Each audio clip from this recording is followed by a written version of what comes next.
Esteban wants to know, I always have trouble remembering which way to turn my pedals if I'm putting them on or taking them off.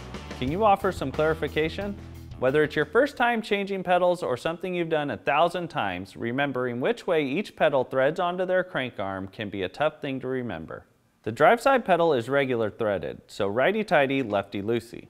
The non-drive side pedal is reverse threaded, so it's the opposite, left to tighten and right to loosen the pedal. An easy way to remember which way to turn them is to remember that when you're putting pedals on the bike, no matter which pedal, you'll turn the wrench towards the front of the bike. For removing the pedals, it's the opposite. You'll always turn the wrench toward the back of the bike.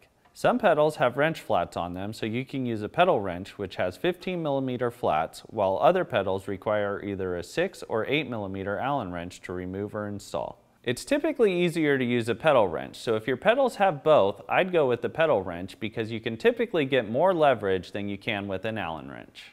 Before installing pedals on your bike, be sure to grease the threads to prevent a stuck pedal.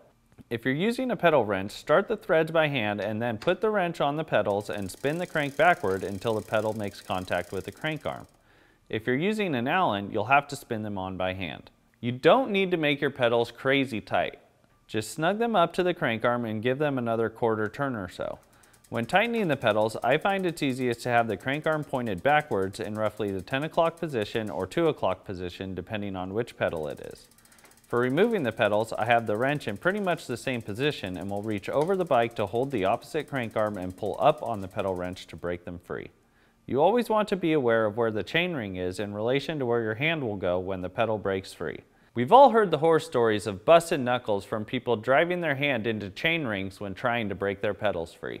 Which reminds me, it's always a good idea to have the chain on the largest chain ring for a little protection just in case that happens.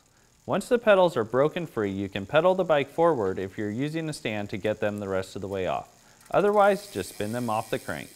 That's all there is to it. Remember to use grease on the threads and to watch out for those chain rings when breaking your pedals free.